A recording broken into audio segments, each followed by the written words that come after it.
everyone, the time is 8:32 a.m. and it is February 15th. Welcome to another Great Lakes Weather. We are going to be talking about the upcoming severe weather threat across parts of Ohio and parts of eastern Indiana, and then the snow potential that also exists on the northern side of the storm. It looks like it's going to be a pretty interesting event, pretty intense event for some places down south, but this area likely won't see as much intense weather, but I do think there's still going to be some tornado potential in Ohio and some damaging wind potential as well, and that's also been highlighted by the SPC, so we'll talk about that as well.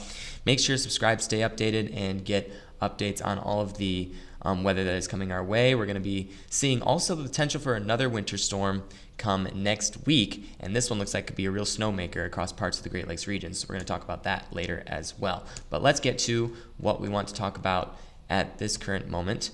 Let me pull up my browser here. There you go. Everyone should be able to see it there. All right, so here we have the SPC's website. All this information is available to you, and it's accessible. You do see that today there's an enhanced risk for severe weather across parts of the southern United States, so places down south from the Mississippi River Valley, Arklatex, those areas. So along that region, you could see some severe thunderstorms today. Let's take a look at that real quick. The tornado potential, it does show a 10% chance for some significant tornadoes even in that as well.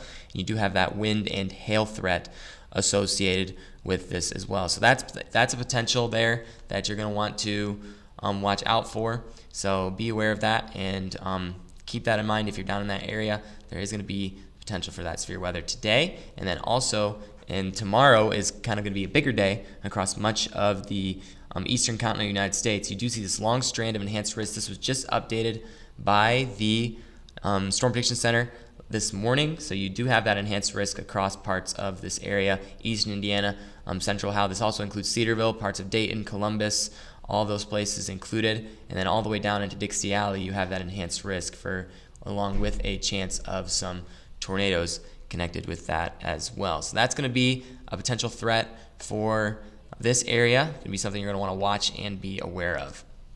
Now, we're going to look at the models real quick, get an idea of what is causing this event to occur tomorrow. You do have this 500 millibar height anomaly, so this is showing the pressure in the upper levels of the atmosphere. It is also associated with the temperatures on the ground. So here you have this ridge built in on the eastern side that is kind of giving us some warmer weather. We do have temperatures in the 50s right now, which is kind of nice.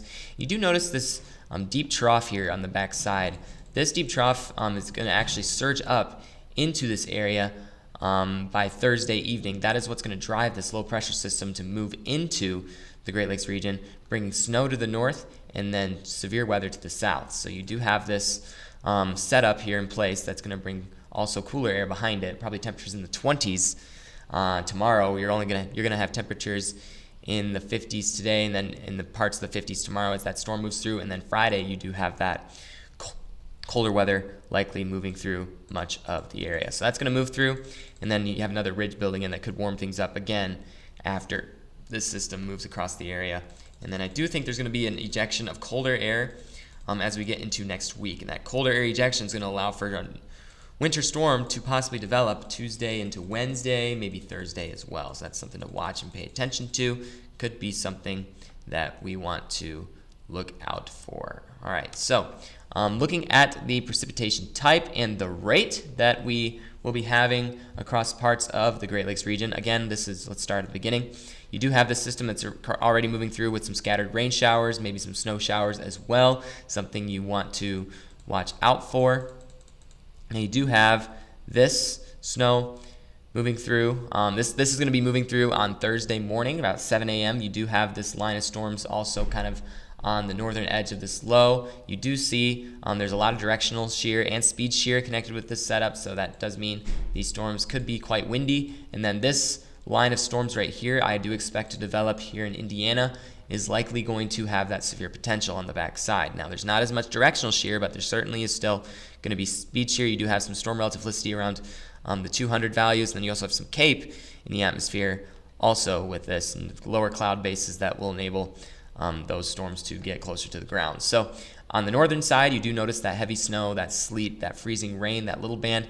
I don't think there's going to be too much freezing rain with this. It doesn't really look like a freezing rain setup. You get a sounding over by the freezing rain, and you do notice that though you do have that setup where there's warmer air in the upper levels, it seems to be a little bit too high for maybe some freezing rain potential. It doesn't have a good guess on the precipitation type that's going to be occurring though. So there could be a little bit of freezing rain, but I really think it's going to have more, what's going to be more influential is just the snow and rain mix that's going to occur. I don't really think there's going to be too much freezing rain. And you do have that line of storms moving through the area into Friday as well before it begins to dissipate and start to deteriorate as that low moves off to the northeast. So that's really something that is going to be moving through during that time period. So that's the first storm we're looking at. That is going to be tomorrow. There's going to be some severe weather associated with that. And then you also have, as you get towards next week, pay attention to the 22nd in particular. You do notice that there is a low pressure system developing out here, and it's a rather large low pressure system. You do see there's a convective line of thunderstorms that is projected by the models. Again, we're getting long range, so we want to wait to make a determination on that. But you do notice that the heavy snow is sort of setting up over parts of Michigan, northern Indiana, northern Ohio, and even some freezing rain as well, with rain on the southern side. I think this snow could be rather heavy, and you can see how deep this low pressure system is according to what the long range models are saying.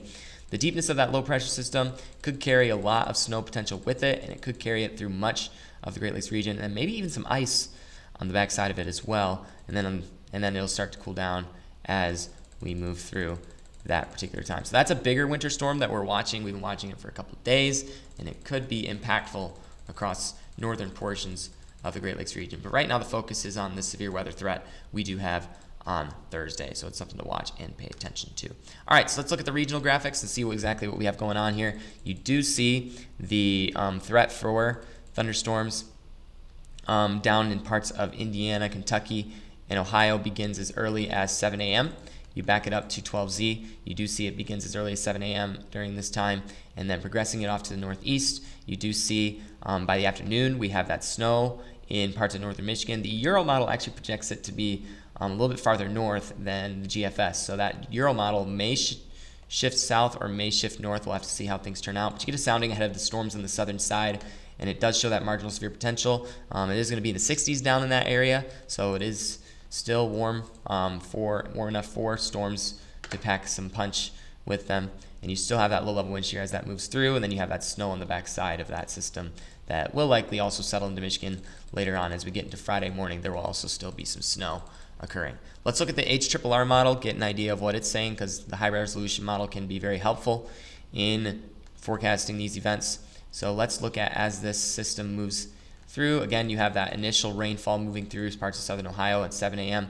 Shows a lot more displaced far to the south with this model projection here. And then you can also see that the HRRR model does project the snow to actually be displaced far to the south. It's sort of aligning with the GFS model at this current moment, and it does show snow, sleet, and maybe some freezing rain connected with this as well. And you do notice those stronger thunderstorms starting to develop in parts of northern Kentucky, showing that marginal tornado potential, and then also in western Kentucky, you have a higher, more elevated tornado potential as being recorded by this. And you have Cape values around 2,000, enough to drive this event in parts of the south.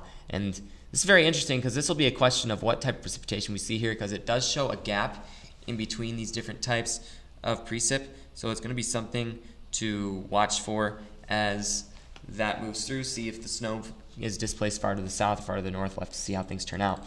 But that is what is currently being shown, and then maybe some lake effect snow on the backside of this event as well. But the heavier snow is probably going to stay off farther to the north in parts of Grand Rapids, in those areas, but I do think there will still be some snow in parts of southern Michigan, and sleet, maybe even some freezing rain, but the freezing rain potential is rather lower with this setup. So I want to freeze frame it on when these storms initially begin to develop so you can see kind of how things could potentially evolve. So let's pause it at hour 40. And we will look at the surface-based CAPE. So surface-based CAPE, again, your CAPE values, you can't really get a... If I'm gonna go a little bit forward here. You do see that there's gonna be some instability in southern Indiana that will drive some of those storms to develop in that area, and then in southern Ohio, you do see the CAPE will be shifted to the northeast ahead of that cold front. They'll be moving through surface-based CAPE values of about 1,600 in some spots, and then 300 as you get farther north. It's not gonna make it far enough north to really impact this area. But there is going to be a little bit of CAPE according to what the models are showing, even in the places where there is snow.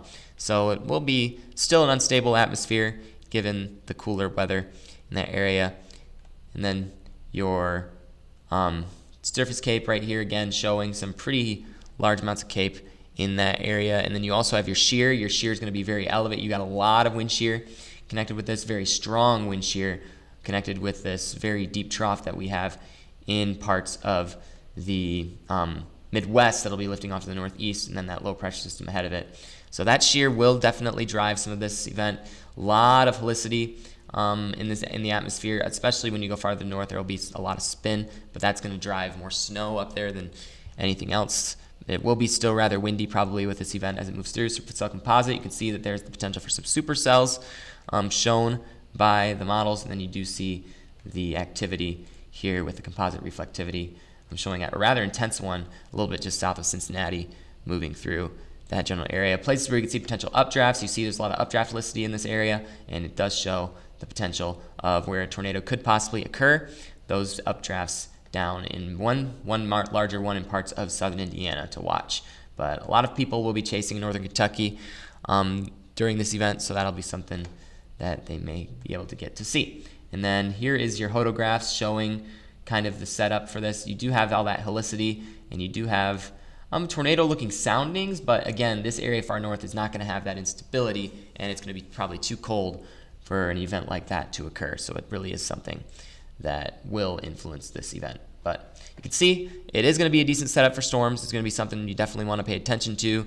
If you live in eastern Ohio, definitely pay attention to the severe weather alerts, severe weather information as it moves through, and then up to the north, be careful while driving as that snow will occur. So that storm is going to be the one that's moving through tomorrow, and then also next week we're watching that big snowstorm. I'll probably do another video about it this weekend, but it does look like a pretty significant one. So make sure to subscribe. Thank you for watching and getting an opportunity to hear all the information about this particular event, and stay safe as you deal with the weather that is coming tomorrow.